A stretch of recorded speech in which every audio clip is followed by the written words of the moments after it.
Welcome dear friends to my video course on general knowledge for PG TRB aspirants and college TRB aspirants, especially for college TRB aspirants.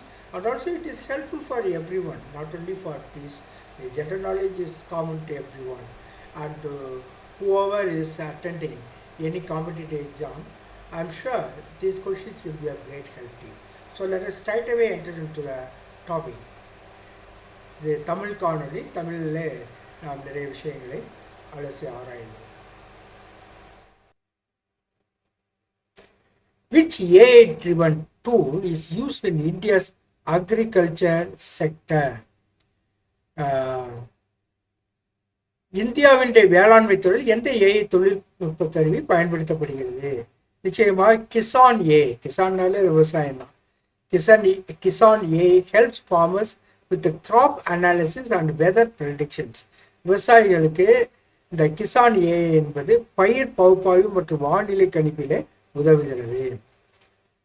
Which ISRO mission made India the first to learn on the moon's south pole? ஏற்கனவே வந்தது என்று நினைக்கின்றேன், இருந்தாலும் திரும்ப படித்துக் கொள்வோம். அது ககன்யான் இல்லை, சந்திரயான். அதாவது தென் பகுதியில் சந்திரனுடைய தென் துருவத்தில் நிலைநாட்டிய இந்தியாவை முதல் நாடாக உருவாக்கிய இஸ்ரோ இயக்கம் எது என்று சொன்னால், அதனுடைய மிஷன், இஸ்ரோ மிஷன் எது என்று சொன்னால் Chandrayaan 3. Chandrayaan 3 successfully landed near the moon's south pole in 2023.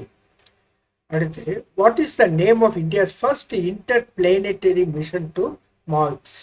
செவ்வாய்க்கு செலுத்தப்பட்ட இந்தியாவுடைய முதல் கோளிட மாற்று இயக்கத்தினுடைய பெயர் என்ன? Mangalyaan. So Mangalyaan, also called Mars Orbiter Mission, was launched in 2013. Mangalyaan. So Mangalyaan Mars Orbiter Mission என்று அழைக்கப்படுகிறது. 2013 ஏவப்பட்டது. Which mission aims to explore Venus? அந்த சுக்கிரனை ஆராயும் நோக்கில் திட்டமிடப்பட்டுள்ள அந்த இயக்கம் எது? மிஷன் எது? அதாவது இந்த இயக்கம் என்று சொல்வதை விட அந்த விண்வெளி ஆராய்ச்சி ராக்கெட், அதனுடைய இயக்கம் எது என்று சொன்னால் Shukrayaan 1. Shukrayaan 1 is India's upcoming mission to study Venus. Shukrayaan 1 என்பது சுக்கிர கிரகத்தை ஆராயும் இந்தியாவுடைய எதிர்கால திட்டம்.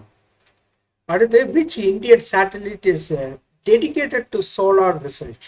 சூரிய ஆய்வுக்காக அர்ப்பணிக்கப்பட்ட இந்திய செயற்கைக்கோளுடையது Aditya L1. Aditya L1 is India's first solar observatory launched in 2023.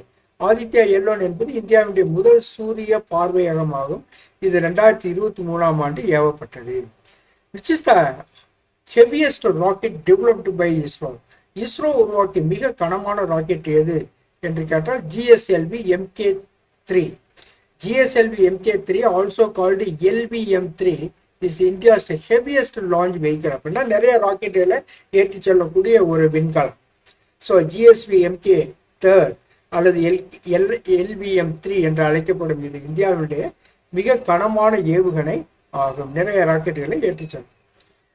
What is the primary goal of India's Gaganyaan mission? இந்தியாவுடைய ககன்யான் திட்டத்தினுடைய முதன்மை நோக்கம் என்ன? ஹியூமன் ஸ்பேஸ் லிஃப்ட், மனிதர்களை கொண்டு செல்லக்கூடிய விண்வெளி பயணம். அதுதான் ககன்யானுக்கு கொடுக்கப்பட்ட வேலை. Gaganyaan is India's first mission to send astronauts to space.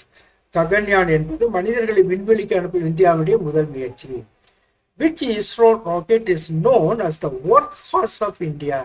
இந்தியாவுடைய வேலை குதிரை என அழைக்கப்படும் இஸ்ரோவுடைய ராக்கெட் எது என்று கேட்டால் PSLV.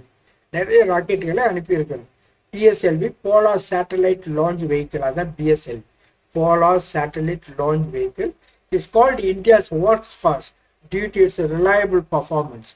PSLV துருவ செயற்கைக்கோள் ஏவுகணை தனது நம்பகமான செயல்திறனுக்காக இந்தியாவினுடைய வேலை குதிரை என அழைக்கப்படுகிறது. அடுத்து, climate change and it's impact and India பற்றி சில கேள்வி. இந்தியாவுடைய காலநிலை மாற்றம் மற்றும் அதன் தாக்கம் பற்றி சில கேள்விகள் முன்ன பின்னால் ஏற்கனவே வந்தது கூட வரலாம், 1-2. அதை படித்துக் கொள்ளலாம், தவறில்லை என்று தான் நான் நினைக்கின்றேன். ஏன்னால் சில கூடுமான வரைக்கும் அதை எடுத்து விட்டாலும் கூட 1-2 பழைய கேள்வி ஏதாவது வந்து வரும். இருந்தாலும் அதை படித்துக் கொள்ளும்படியாக உங்களை அன்போடு நான் கேட்டுக்கொள்கிறேன். Which organisation releases the annual state of India's environment report. ஆண்டுதோறும் இந்திய சுற்றுச்சூழலுடைய நிலை அறிக்கை வெளியிடும் அமைப்பு எது என்று கேட்டால் அது சிஎஸ்இ. சிஎஸ்இ என்பது centre for science and environment. அதுதான் சொல்றேன். இதில் நிறைய கொடுத்துருக்கு, நம்ம குழப்பத்துக்காக கொடுத்திருக்கிறார்கள் பல ஆல்டர்னேட்டிவ்ஸ். அது எது சரியான பதில் என்று சொன்னால் centre for science and environment. So CSE publishes the State of India's Environment report annually covering climate change, pollution and environmental laws. CSE ஆண்டுதோறும் இந்திய சுற்றுச்சூழலுடைய நிலை அறிக்கையை வெளியிடுகிறது. இதில் காலநிலை மாற்றம், மாசுபாடு மற்றும் சுற்றுச்சூழல் சட்டங்கள் குறித்த விவரங்கள் இடம்பெறும். What is India's largest, what is India's target year for achieving net zero carbon emissions? முற்றிலுமாக கார்பன் வெளியீட்டை நிறுத்துவதற்கு ஆன அந்த டார்கெட் இயர், இலக்கு வருடம் எது அப்படின்னு கேட்டால் அது 2070. So at COP26 India pledged to achieve net zero emissions by 2070 aligning with its long-term climate strategy. அதனால இந்த கார்பன் எமிஷன்ஸை 2070 முற்றிலுமாக நீக்குவதாக India ஒப்புக்கொண்டது. Pledged to achieve net zero emissions by 2070 aligning with its long-term climate action strategy. COP26 மாநாட்டிலே, அதாவது இந்த சுற்றுச்சூழல் சம்பந்தப்பட்ட அந்த மாநாட்டிலே 2070 ஆண்டுக்குள் முழுமையான கார்பன் வெளியீட்டை குறைக்கும் இலக்கை இந்தியா உறுதியளித்தது. அது அதன் நீண்டகால காலநிலை நடவடிக்கை திட்டத்துடன் ஒத்துப்போகிறது. Which Indian state was most affected by the 2023 floods due to extreme rainfall? 2023 ஆண்டு கடுமையான மழையால் ஏற்பட்ட வெள்ளத்தில் அதிக பாதிக்கப்பட்ட இந்திய மாநிலம் எது என்று சொன்னால் Himachal Pradesh. Unprecedented monsoon rains in 2023 caused severe landslides and floods in Himachal Pradesh, leading to heavy destruction. 2023 ஆண்டு உள்ள பெரும் பருவமழை காரணமாக இமாச்சல பிரதேசத்தில் கடுமையான நிலச்சரிவுகள் மற்றும் வெள்ளப்பெருக்கு ஏற்பட்டு பெரிய அளவில் சேதம் ஏற்பட்டது. The National Adaptation Fund for Climate Change, அதுதான் NAFCC, the National Adaptation Fund for Climate Change primarily supports what? Climate changeக்கான தேசிய ஏற்றுக்கொள்ள அது தேசிய சமாளிக்கும் நிதியம் முதன்மையாக ஆதரிக்கும் திட்டம் எது அப்படின்னு கேட்டால் Agriculture and Water Conservation Initiative. NAFCC funds projects focused on improving climate resilience in agriculture and water sectors, benefiting farmers. இந்த NAFCC விவசாயம் மற்றும் நீர்த்துறைகளில் காலநிலை மாற்றத்தை சமாளிக்கும் திறனை மேம்படுத்தும் திட்டங்களுக்கு நிதி உதவி அளிக்கிறது. இது விவசாயிகளுக்கு பயனளிக்கிறது. Which Indian city recorded the highest temperature in 2023 exceeding 50 degrees centigrade? எந்த நகரம் 50 சென்டிகிரேட்டை தாண்டி அதிக வெப்பநிலை பதிவு செய்த நகரம் என்று கேட்டால் கங்கா நகர், ராஜஸ்தானில் இருக்கக்கூடிய கங்கா நகர் 50 சென்டிகிரேட் இருந்தது. Ganga Nagar, Rajasthan experienced extreme heat in 2023, surpassing 50 degrees centigrade, highlighting India's rising temperature concerns. ராஜஸ்தானுடைய கங்கா நகர் 2023 ஆண்டு 50 டிகிரி சென்டிகிரேட்டை மீறிய அதிக வெப்பத்தை அனுபவித்தது. இது இந்தியாவுடைய அதிகரிக்கும் வெப்பநிலை சிக்கல்களை வெளிப்படுத்துகிறது. அடுத்து, India's largest solar power park is located where? That is solar, that is the Bhadla solar park. அந்த சோலார்னா சூரிய ஆற்றல் பூங்கா, சூரிய ஆற்றல் பூங்கா அமைந்துள்ள மாநிலம் எது என்று கேட்டால் ராஜஸ்தான். அங்கதான் வெயில் அதிகமா இருக்கு, சூரிய வெளிச்சம் ரொம்ப அதிகமா இருக்கு, பாலைவனம் இல்லையா. So the Bhadla solar park in Rajasthan is the world's largest solar park covering over 14,000 acres. ராஜஸ்தானில் உள்ள பட்லா சோலார் பூங்கா உலகினுடைய மிகப்பெரிய சூரிய ஆற்றல் பூங்காவாக இது 14,000 ஏக்கர் பரப்பளவிலே அமைந்திருக்கிறது. Which region in India is most vulnerable to glacial lake outburst floods? Glacial lake outburst floods அப்படின்னா ஏரி வெடிப்பு வெள்ளம். அதாவது பனிக்கட்டி ஏரி இருக்கு, அது திடீரென்று வெடிப்பு, இந்த உஷ்ணத்தினால திடீர்னு வெடிப்பு ஏற்பட்டு வெள்ளம் ஏற்படுது. அதுதான் கிளேசியல் லேக் அவுட்பர்ஸ்ட் ஃப்ளட்னு சொல்றது, GLOFS. இந்தியாவில் பனிக்கட்டி ஏரி வெடிப்பு வெள்ளத்துக்கு மிக ஆபத்தான ஏரியா எது, பிராந்தியம் எது என்று சொன்னால் கிழக்கு இமயமலை, eastern Himalayas. The Himalayas have over 9,000 glacial lakes, and rising temperatures increases the risk of sudden outburst. சமயத்தில் கூட ஒரு 6-7 ஆண்டுகளுக்கு முன்னால் நடந்தது. திடீரென்று வெள்ளம் ஏற்பட்டது. அந்த குறுகிய அந்த டேமுக்குள்ள நுழைஞ்சி எல்லாத்தையும் சுக்கு நூறாகி உடைச்சு போட்டு நிறைய பேர் இறந்து விட்டாங்க. அது சமீபத்தில் நடந்தது, ஒரு 7-8 வருடத்துக்கு முன்னாலே நடந்த ஒரு விஷயம். The Himalayas have over 9,000 glacial lakes, and rising temperature increase the risk of sudden outburst. இமயமலையில் 9,000க்கும் அதிகமான 9,000க்கும் அதிகமான பனிக்கட்டி ஏரிகள் உள்ளன. அதிகரிக்கும் வெப்பநிலை திடீரென ஏரிகள் வெடிக்கும் அபாயத்தை அதிகரிக்கிறது. The National Green Tribunal (NGT) was established in which year? தேசிய பசுமை தீர்ப்பாயம் எந்த ஆண்டு நிறுவப்பட்டது? 2010. NGT was formed under the National Green Tribunal Act 2010 to handle environmental disputes and conservation efforts. சுற்றுச்சூழல் தகராறுகள் மற்றும் பாதுகாப்பு நடவடிக்கைகளை கையாளுவதற்காக தேசிய பசுமை தீர்ப்பாயம் 2010ஆம் ஆண்டிலே ஏற்படுத்தப்பட்டது. சில இந்தியாவுடைய முக்கிய நதிநீர் தகராறு, major river water disputes in India. Which river is at the center of the Kaveri water dispute? Kaveri, no doubt about it. Tamil Nadu and Karnataka have a long-standing dispute over the sharing of Kaveri river waters. Kaveri நதியினுடைய நீரை பகிர்வதை பற்றி தமிழகம் கர்நாடகம் இடையிலான நீண்டகால தகராறு இருக்கிறது. The Ravi Bias river water dispute mainly involves which state? Ravi Bias river water dispute. Punjab and Haryana, அங்கதான் அந்த நதிகள் இருக்கு. So Punjab and Haryana dispute water sharing from Ravi and Bias rivers affecting agriculture and drinking water supply. பஞ்சாபும் ஹரியானாவும் ரவி மற்றும் பியாஸ் நதிகளில் இருந்து நீர் பயிரை மையமாக கொண்ட தகராறில் ஈடுபட்டிருக்கின்றன. இது வேளாண்மை மற்றும் குடிநீர் வழங்குதலை பாதிக்கிறது. Which river is at the center of the Krishna water dispute? Krishna river, no doubt about it.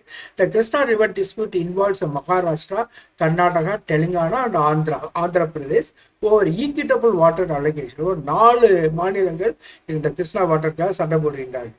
Krishna நதியுடைய நீரை சமமான வகையில் பகிர்வதை பற்றிய விவாதத்தில் மகாராஷ்டிரா, கர்நாடகா, தெலுங்கானா மற்றும் ஆந்திர பிரதேச ஆகிய மாநிலங்கள் ஈடுபட்டுள்ளன. Which river dispute led to the establishment of the Mahanadi Water Disputes Tribunal in 2018?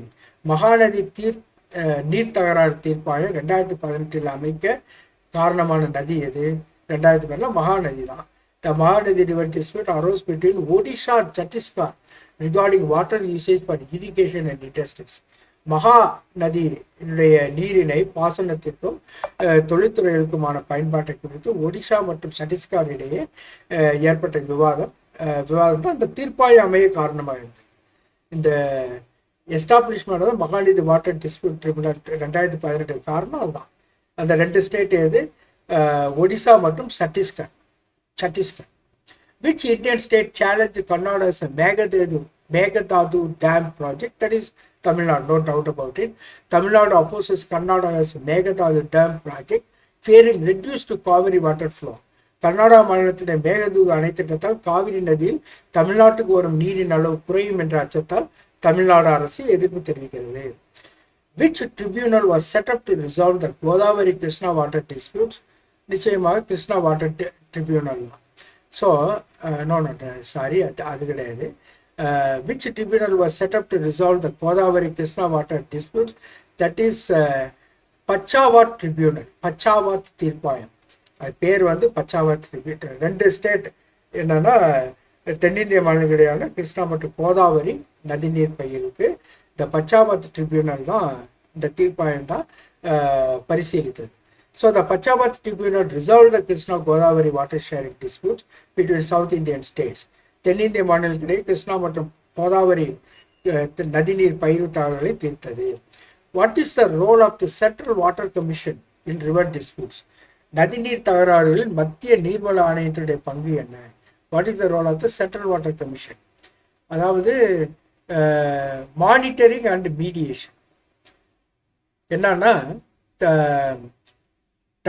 CWC provide technical guidance and mediates interstate river water disputes but does not adjudicate them.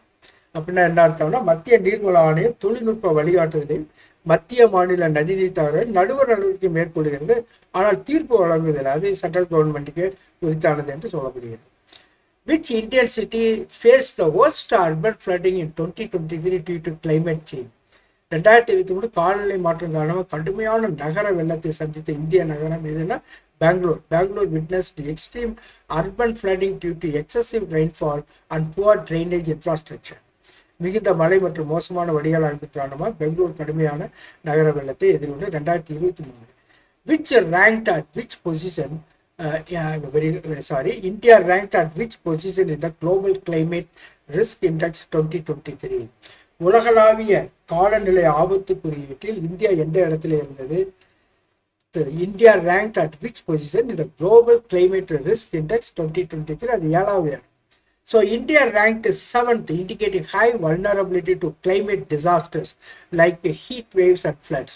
India 7வது இடத்துல இருந்தது. இது வெப்ப அலை மற்றும் வெள்ளம் போன்ற காலநிலை பேரழிவுகளுக்கு அதிகப்படியான பாதுகாப்பினை ஈர்க்கிறது. India ranked at which position in the Global Climate Risk Index 2023?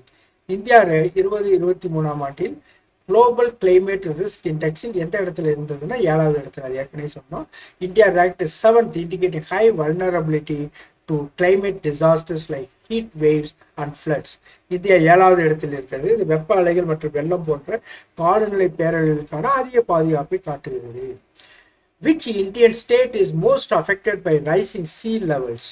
இந்தியாவில் கடல்மட்ட உயர்வால் அதிக பாதிக்கப்படும் மாநிலம் எதுனா மேற்கு வங்காளம். The Sundarbans region in West Bengal is experiencing rapid land loss due to rising sea levels. மேற்கு வங்காளத்துடைய இந்த சுந்தர்பன்ஸ் பகுதி தான் கடல்மட்ட உயர்வால் வேகமான நிலப்பரப்பு இழப்பை அனுபவிக்கிறது. வெஸ்ட் பெங்காலில் இருக்கக்கூடிய சுந்தர்பன்ஸ் காடுகள். Which Himalayan glacier is melting at the fastest rate? எந்த ஹிமாலயன் பனிக்கட்டியை மிக வேகமாக உருகி வருகிறது என்று சொன்னால் அது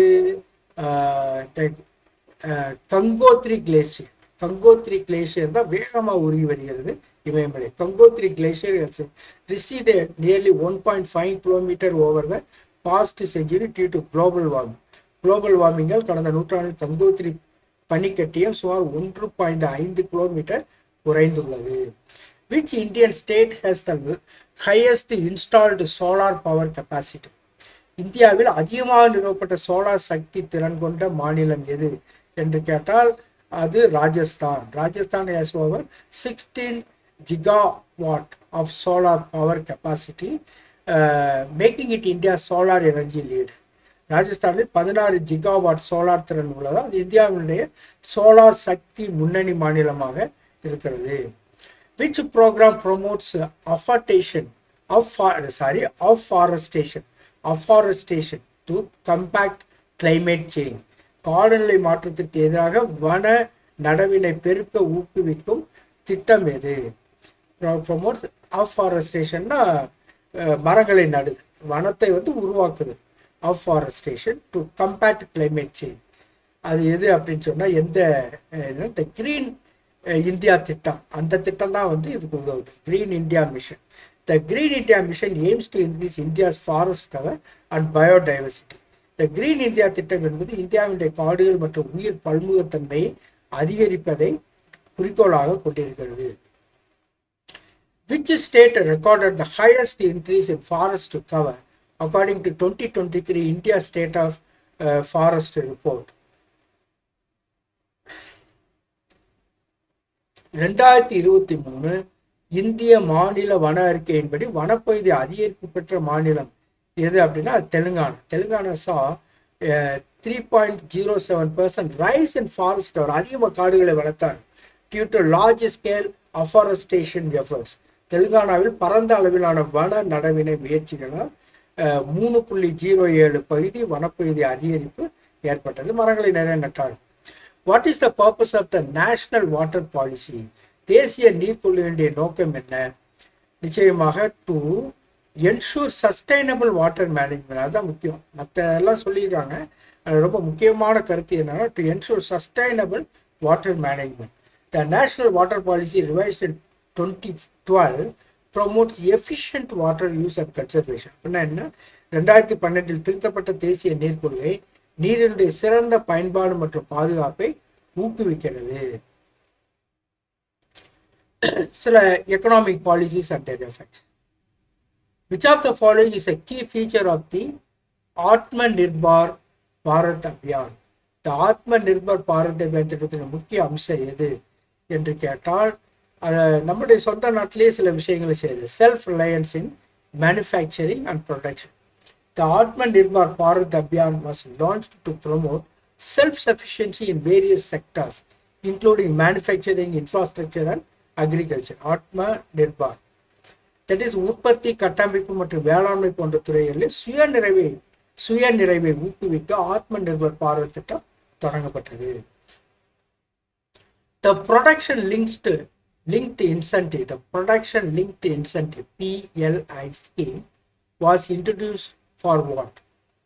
Once again inside the country, no, உள்நாட்டு உற்பத்திக்கு தான். அது என்ன கரெக்டா என்ன சொல்லலாம்னா, encouraging domestic manufacturing and export. The PLI scheme provides incentives to firms for increasing production in sectors like electronics, pharmaceuticals and automobiles. So இந்த எலக்ட்ரானிக்ஸ், மருந்துகள், வாகனங்கள் போன்ற துறைகளில் உற்பத்தி அதிகரிக்க நிறுவனங்களுக்கு ஊக்கங்கள் வழங்கப்படுகிறது இந்த பிஎல்ஐ ஸ்கீம். பிஎல்ஐ ஸ்கீம்னா the production linked incentive.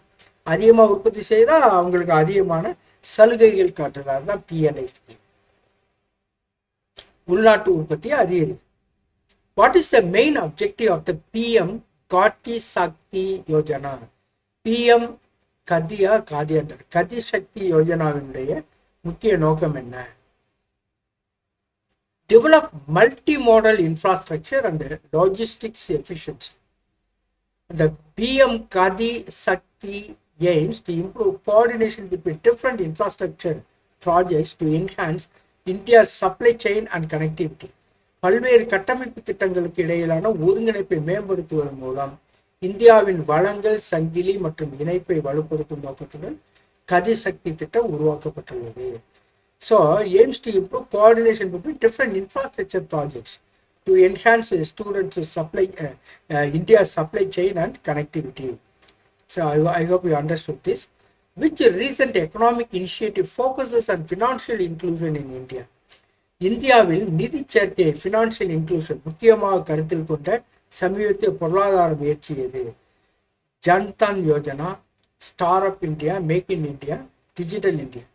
Jan Dhan Yojana இதுவும் பிரைம் மினிஸ்டர் கொண்டு வரப்பட்டது. The recent economic initiative focuses on financial inclusion in India. இந்தியாவில் நிதி சேர்க்கையை முக்கியமாக கருத்தில் கொண்ட சமீபத்திய பொருளாதார முயற்சி இதுதான், ஜான் தான் யோஜனா. த Pradhan Mantri Jan Dhan Yojana PMJDY was launched to ensure banking services reach the unbanked population, promoting financial inclusion. The பிரதமர் ஜன்தன் யோஜனா வங்கி சேவைகள் எட்டாத மக்களுக்கு வங்கி சேவைகளை கொண்டு சேர்க்கும் நோக்கிலே உருவாக்கப்பட்டது. Which policy promotes domestic and foreign private investment in India's space sector? Which policy promotes domestic and foreign private investment in India's space sector? இந்தியாவினுடைய விண்வெளித்துறையில் உள்நாட்டு மற்றும் வெளிநாட்டு தனியார் முதலீட்டை ஊக்குவிக்கும் கொள்கை எது? அது எதுனா Indian space policy 2023. This policy encourages private sector participation in space exploration and satellite manufacturing to boost innovation and economic growth. This policy encourages private sector participation in space exploration and satellite manufacturing to boost innovation and economic growth. இந்த கொள்கை கண்டுபிடிப்பு மற்றும் பொருளாதார வளர்ச்சியை ஊக்குவிக்க விண்வெளி ஆய்வு மற்றும் செயற்கைக்கோள் உற்பத்தியில் தனியார் துறை பங்கேற்பை ஏற்றது. இதுதான் which policy promotes domestic foreign private. அது என்னன்னா Indian space policy 2023. The one nation the one ration card scheme is a design for what? ஒரே நாடு ஒரே ரேஷன் கார்டு திட்டத்துடைய நோக்கம் என்ன? ஃப்ரீ ரேஷன் கொடுக்குறதுக்கா? அதை விட make ration benefits portable across India. India முழுவதும் ரேஷன் கார்டுகளை இடமாற்றக்கூடியதா. அதாவது எல்லாருக்கும் கிடைக்கக்கூடியதாக மாற்றுறது. இப்போ சில பேர் வட இந்தியர்கள் தென்னிந்தியாவுக்கு வர்றாங்கன்னா தென்னிந்தியாவில் இருக்க அவங்களும் ரேஷன் முன்னால் வந்து அது செய்ய முடியாது, அந்தந்த மாநிலத்தில் செய்ய முடியாமல். இப்போ அதனால இது சென்ட்ரல் கவர்மெண்ட்டுடைய ஒரு முக்கியமான ஒரு திட்டமாக இருக்குது. அதாவது make ration benefits portable across India. அதாவது the scheme allows migrant workers to access subsidised food grains anywhere in India ensuring food security. இந்த திட்டம் இடமாற்றம் செய்யும் தொழிலாளருக்கு தேவையான இடத்தில் மானிய உணவு தானியங்களை பெற அனுமதிக்கிறது. இதன் மூலம் உணவு பாதுகாப்பு வந்து செய்யப்படும். ஒரு ஹரியானாவிலிருந்து தமிழ்நாட்டுக்கு வருகிறார் என்றால் தமிழ்நாட்டிலே அவர் ரேஷன் கார்டை பயன்படுத்த முடியும். இதற்கு முன்னால் அது செய்ய முடியாது, அவங்க இந்த திட்டத்தால் செய்ய முடியும். Which sector has received the highest allocation in the union budget 2024-25? Which sector has received the highest allocation in the union budget? 2024-25 ஒன்றிய பட்ஜெட்டில் அதிகபட்ச நிதி ஒதுக்கீடு செய்யப்பட்ட துறை எது அப்படின்னு சொன்னால் defence. The defense sector saw the highest allocation to strengthen India's security infrastructure. இந்தியாவுடைய பாதுகாப்பு கட்டமைப்பை வலுப்படுத்த பாதுகாப்பு துறைக்கு அதிகபட்ச நிதி ஒதுக்கீடு வழங்கப்பட்டது. Dear friends, we have given 40 business. These are all very tough and then very serious questions. So I have given only 40 now and we'll continue after this. Yes, we'll give other video lectures. So thank you very much, dear friends. God bless you abundantly. Kindly go through all these questions and give your suggestions also. You need not hesitate now. Already, even though they haven't announced a date, soon it is going to be there. So better you build up, your knowledge base slowly and steadily, little bit. Wherever things come, you take. Not necessarily from one person or two person, anywhere for that matter. Collect the materials and then get ready for the exam. God bless you abundantly. Let us meet in other video lectures.